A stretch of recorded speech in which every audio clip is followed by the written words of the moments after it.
Hello, I'm Brad. And I'm Jason. You are listening to Dice in Mind.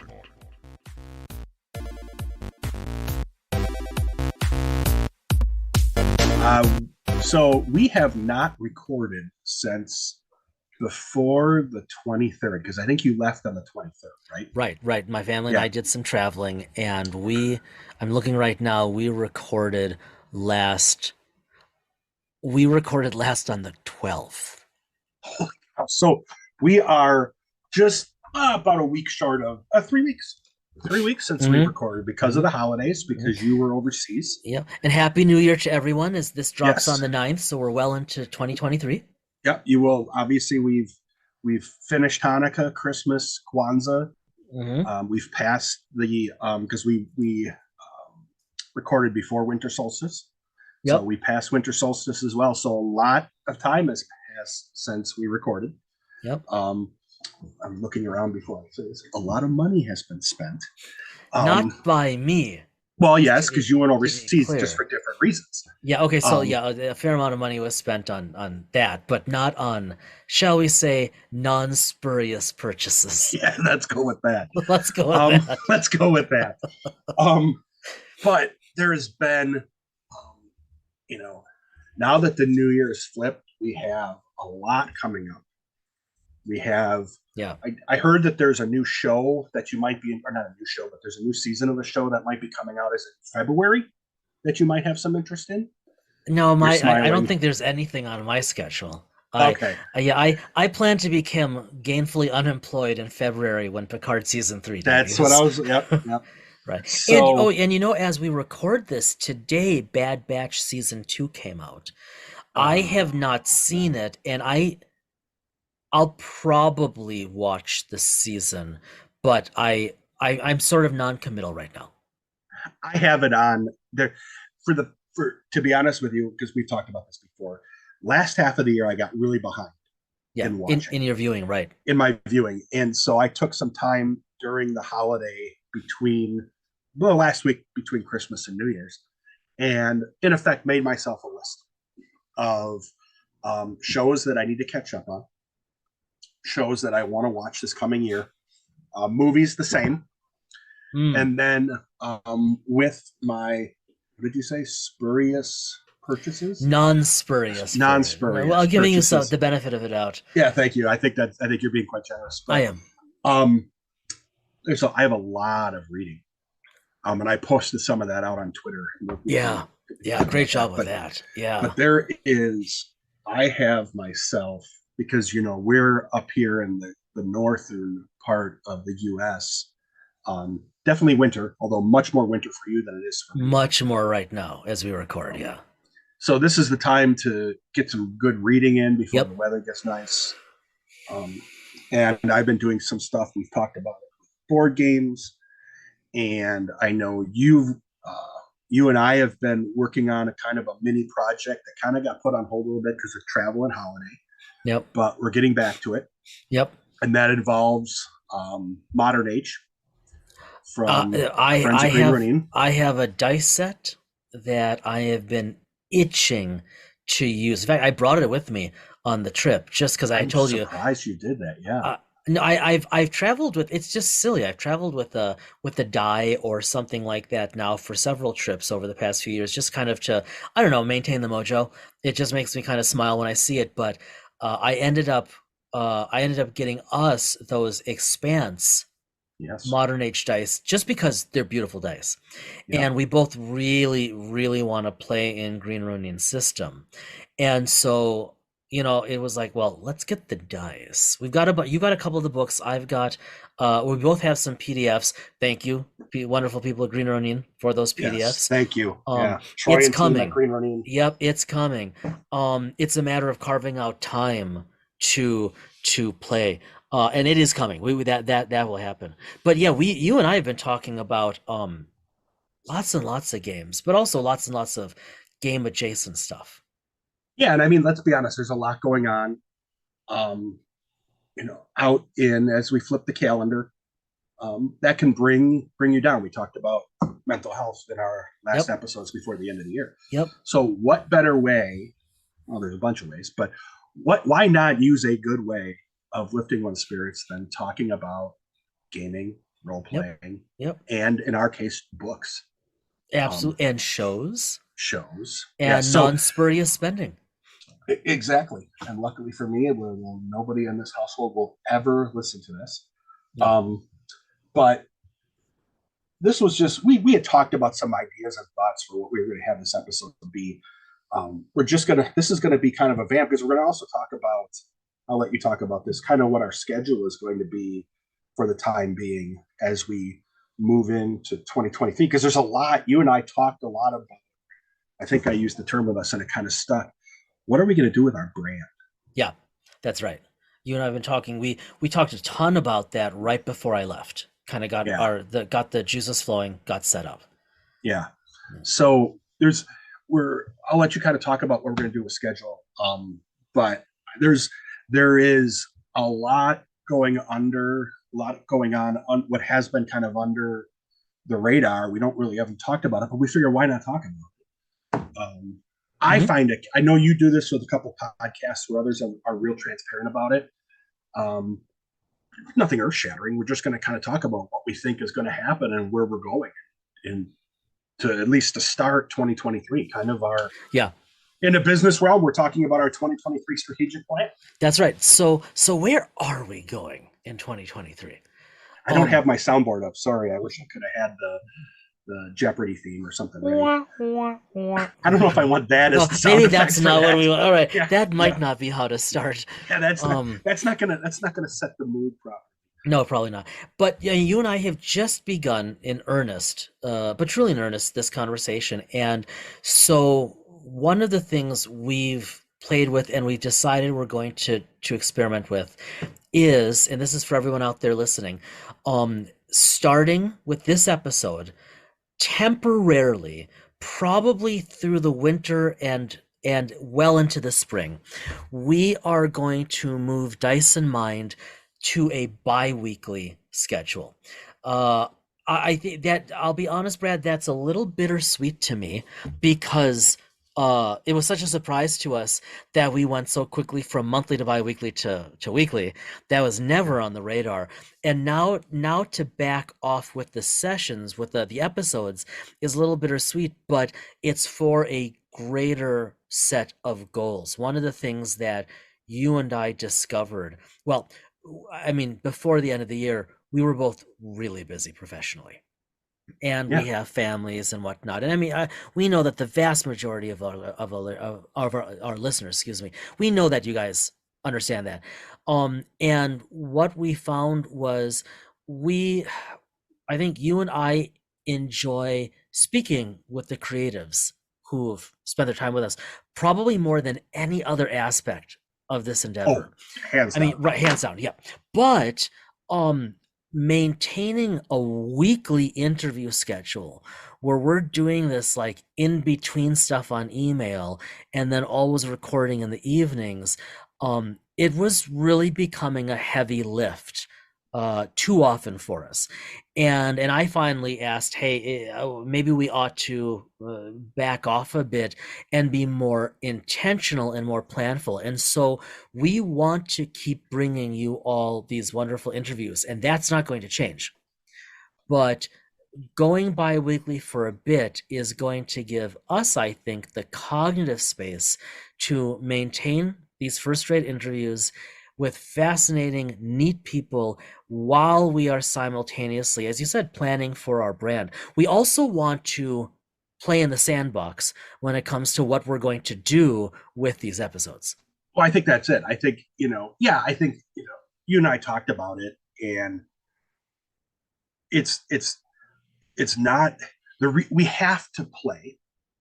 We can't play right now. Right. We really can't. We don't have time to, we are both very lucky that we have spouses, partners, and families who are very understanding of the time we put in. And this really doesn't have anything to do with it. It's just, if we want to add more on to what we're going to do, play more, write more, do those type of things, we can't add that to what we already are doing. Yeah, well said. And I think you just nailed it on the head, that we want to add more to what we're doing. We want, as you said, we want to grow organically and intentionally the Dice in Mind brand, and we want to do more. I think the podcast and the episodes and the interviews are always going to be at the core, but there are things we want to do. You know, we have been talking about writing. Oh goodness, we've been talking about that for almost a year. More, almost the beginning of the podcast, I think. And that desire hasn't gone away, but as you said, there hasn't been time. We've being candid, we've even played, although this might have been more in my head than in our discussions. I don't honestly recall. But we've looked at, no, we have talked about this. We've looked at beyond writing, is there the potential for publishing? Mm-hmm. Not our own work. Is there the potential for publishing?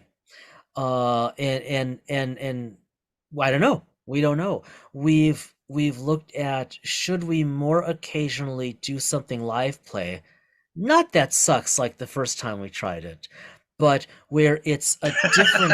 Yeah, what was that too close to the No. I was thinking about something and then I heard it. And it took me like a second to process it. So it was. I mean, it was okay. So let me just check the live play idea out of there. Yeah. But going back to our roots and spending some more time within gaming systems, and even like doing partial read-throughs of things, like talking about mechanics, like talking about specific adventure paths or quick start guides or whatever. Well, I'm just thinking about, just as an example, because we're engaged with the 3D6 system that Green Ronin has with obviously Malcolm Shepard, who's been with us a couple times as developer on. Mm-hmm. There's so much material for that, because remember, that system originally came out as part of the Dragon Age RPG, right, then became the Fantasy Age RPG. Then it's obviously involved in other products. You can get it with Modern Age. Yeah. I picked up, ironically, you bought the dice, but I actually picked up the Expanse. There it is. I was looking at the PDF today. Yeah, the Expanse the quick RPG. Start, I should say. Yeah. I have the core book. There's so much with that. I would love to dive more into that system. Mm-hmm. Just the dice mechanic itself, and I'd love to have Malcolm back on to talk about it, because there's just that's so intricate. And we haven't, we're a ways in. We haven't even mentioned world building yet. No, and we haven't also mentioned our new TikTok channel that will star Jason in various cosplay costumes. I was going to say early on, we're moving the podcast entirely to an all-male Twitch review in RPG land, but no, that's never. I still think you in various cosplay costumes, lip syncing to. Yes, this is me as a ghost. This is me as a ghost. This is me with another sheet over my head as a ghost. Yeah. All right.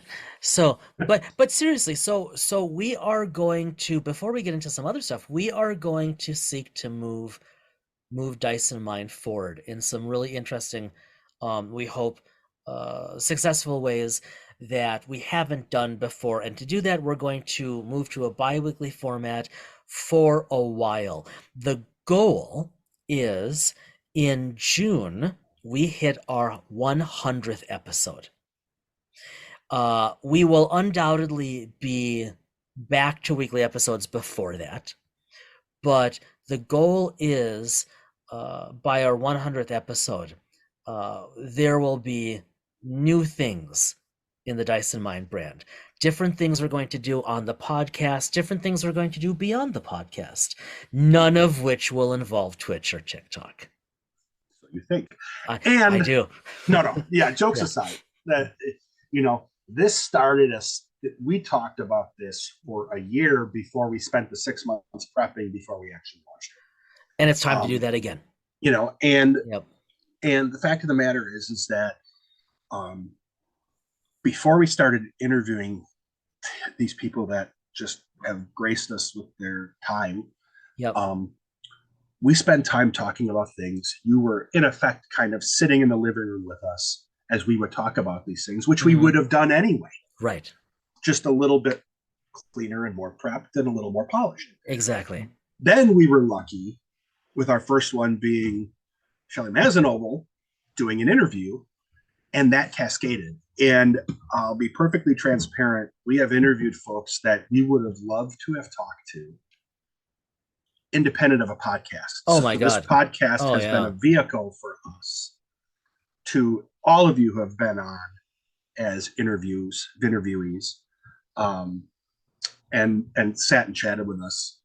You've done us a great service because we were able to, let's be honest, use the podcast as a means to be able to chat with you. And there hasn't been an interview yet where we haven't gotten off and Jason hasn't done the production and prep work, and then us go back and say, wow, wasn't that cool? We got to talk to him. Not a single one. Yeah. Not a single one has that not been true.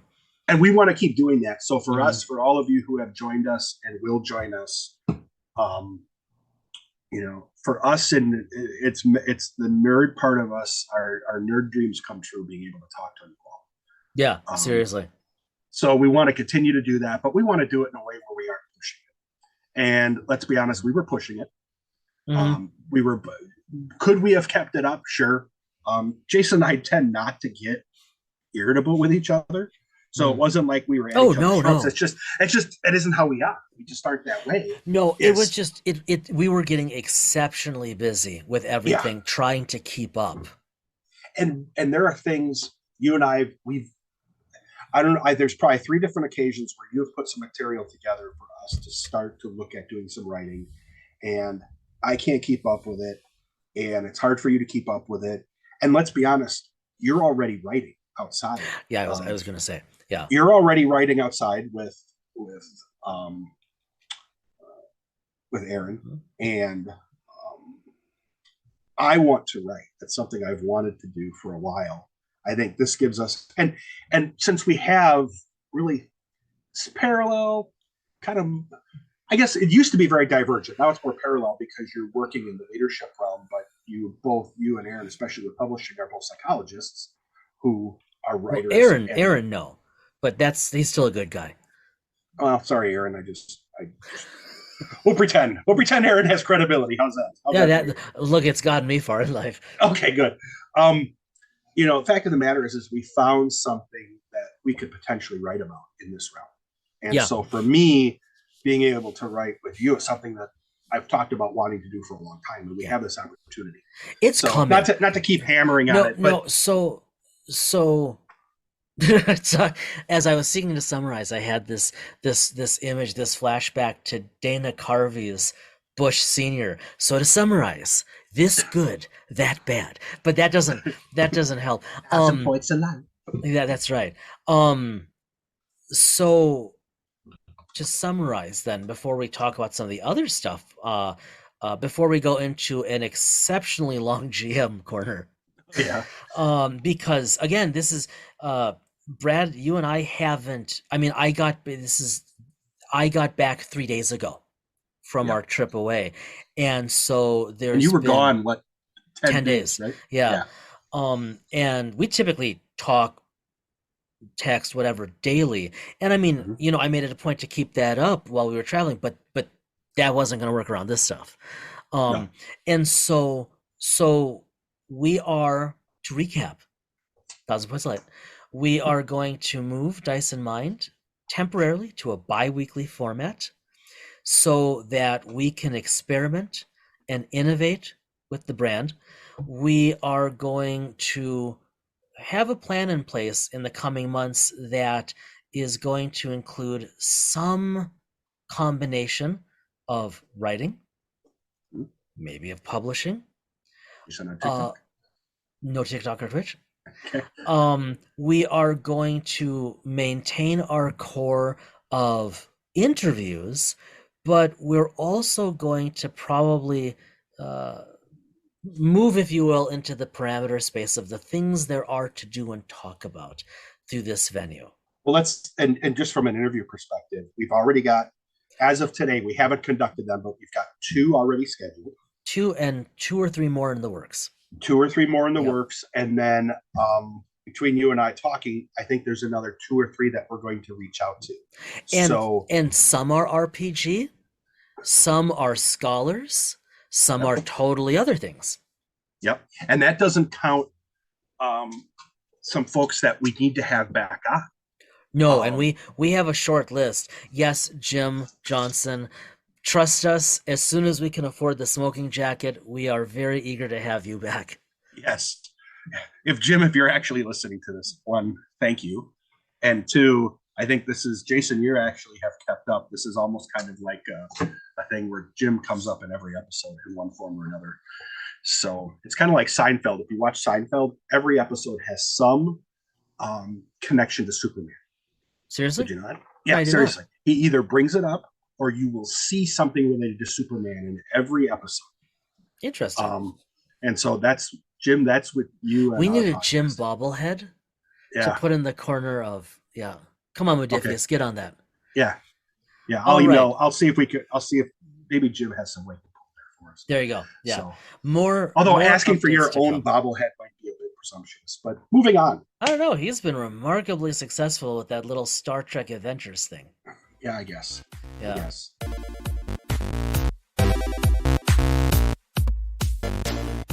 As we move over to the GM corner. Okay, as we move over to GM corner. I'm still consuming Utopia Planatia. Man, is that a gorgeous book?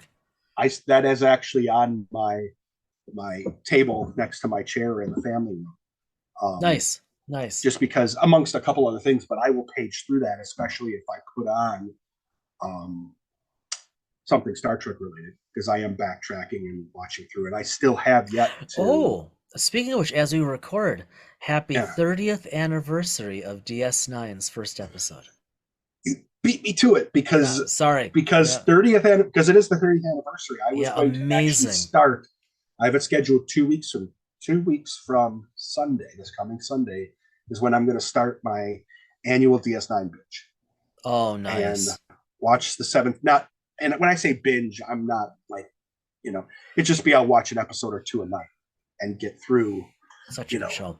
7 seasons. It's my absolute favorite. I love all of them. But... speaking of which, I saw today on TrekMovie.com that Cisco is making a reappearance now through some of the IDW comics, and it makes one wonder, doesn't it? Yeah, it does. Mm-hmm. You just never know who's. I mean, obviously, I know Avery Brooks still teaches. But he has, he's indicated he's retired and good, because he gave his heart and soul to the Trek world with Benjamin Sisko as a character. But you just don't know if we might see some voice acting.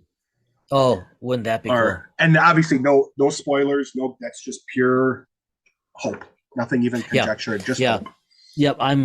I'm with you. Okay, so in the GM corner here, let's talk about what's on our desks and our shelves. And I think there's a bit of an irony that I didn't say anything earlier in this episode, but we were talking about your non-spurious purchases. And the irony here, and so just to walk our listeners through this. So as I'm traveling, I get this text from Brad at some point along the lines of, hey, I've been clearing out my shelves. I've been meaning to do this for a while, and you had been. Brad just texting me how, he's been going through the stuff on his shelves, RPG related, that, you've never really read or used, and making room for other things or whatever. And so that was like one text. And then as soon as I get home, it's oh, by the way, did I tell you I ordered these several things? Well, why do you think the cleanup? Right. So, but it did motivate me to get rid to move a few things off of my shelf. Yeah, and the stuff that and ultimately we've talked about this. I have some ideas of what we're gonna do with. It's not a ton of material, and there's some good books. It's just I know I'm not going to use them. Right. And I do believe that someone will. So more to come on that, but based off, I've been on a kick these days. One with the modern age, because we've talked about this. Yep. And two, this idea of a darker, more you've been going. You've been going dystopia. Yeah, kind of. But this idea, I guess maybe that's what it is. Not end of the world or anything like that. But gritty. Gritty. Thank you. That's a great way. Space. And I Yep. picked up two. I think I actually even posted them out on Twitter. We can put them in the show notes. Um, one of the RPGs is called Death in Space, Yep. and it's a sci-fi role-playing game. And I'll just read the back of it just because I don't think you've seen this yet. Death in Space takes you to the grimy blue-collar future of a dying universe filled with risk and opportunity, where technology is broken and dirty and society is harsh and desperate. So that's Death in Space. And then the other one is Those Dark Places, an RPG led by Jonathan Hicks. And he calls it industrial science fiction role play. Interesting. And it's very unique and different. Yeah. And it's just different. It's because, when we play in space, we play in, and I don't want to say idealized, because Star Trek is not, I mean, it is hopefully idealized, but in many ways, and I think Discovery in the latest seasons has shown us that utopia is not everlasting. Right. And so this idea of space not being a haven, Valhalla, utopia type of thing was of interest to me. We have that with Star Trek and with Star Wars in some ways. Star Wars too. Obviously with the Empire, but you know what I mean. But this darker dystopian, gritty, great word. Yeah. Space interested me, and I got him with the idea because you and I have been working on this idea of using modern age and creating a near future, i.e., next 100 years or something like that, space campaign. Yes. So that, and I'll be honest with you, we'll go into the future into the board game stuff that I've been kind of working on, because you and I talked about this before. Yeah. But between that and I've gotten so much over the holidays, it's ridiculous. Definitely, I don't even think non-spurious is even appropriate. We talked about The Expanse. Yep. Yeah, we have. And then I have items that came in from Modifius, and I'll save that for a Modifius GM corner in our next episode. That sounds very good. That's a good plan. But I think I'll go with my theme, being that industrialized space, plus, in all honesty, Dune and the Lord of the Rings universe. So, and are you specifically One Ring or? Well, I have One Ring. I pulled out my copy of the War of the Ring board game. Yeah. Because I'm looking at ways to potentially merge One Ring and War of the Ring. Interesting. Into a kind of a unique type of gaming type of environment that we could do down the road. Same thing with Dune. Yep. Dune is another one. And my most favoritist purchase of this week holiday. The whole holiday season was Sci-Fi Network's 2000 release of the Dune and Children of Dune miniseries. You cannot find it streaming anywhere, including Sci-Fi. Oh wow! And cool. I picked up the 5, not Blu-ray, just regular 5 DVD collection. Funny. Oh, old school. Yeah. A disc, how quaint. Yeah, and so I have to plug in a external DVD drive to my computer, which I stream to my TV, to watch a simple DVD, because I got rid of our DVD player. We still have DVD players, DVD player plugged into each of our stereos. The stereo upstairs, and then the old one I have in my office here at home. I can use they're never used anymore. I can use we have a PlayStation 4 downstairs here. You could use that, right? But if I want to sit upstairs, then I have to watch it on my computer, which surprisingly is, as much as we're seeing bigger and bigger and bigger televisions. You see kids and all that watching video on smaller and smaller. It's a generational shift. I've noticed that it's definitely a generational shift. Okay, so let's see. What's So that's me. I could go on for hours, but that's all I'm going to no, cover. I mean Yeah. my stuff is, you and I have been talking. My stuff is Did you so happen to see? complimentary. You and I already know this. I'm going to kind of lead you into Yeah, it. do it. Um, did you happen to? I know the answer, but did you happen to see anything, um, or take a peek at anything when you were overseas? Oh yeah, I'm glad you said that. So, yeah, so we were in London traveling, and I had done a little research, and I was looking for gaming stores, right? Friendly local gaming stores in London. And they had to be in London proper so that I could access them easily on the tube or whatnot. And or walking. And I came across and I kept coming across Orc's Nest. And I thought, well, that's just the coolest name for a gaming store. And it's in this neat area of London. Um, really neat area of London. Just in terms of lots of shops and why we didn't spend much time there.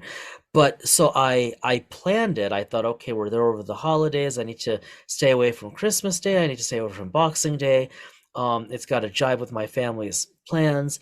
And so I actually delayed my entrance to a bookstore. We saw a number of bookstores. Spent a lot of bookstore time in London. It was great.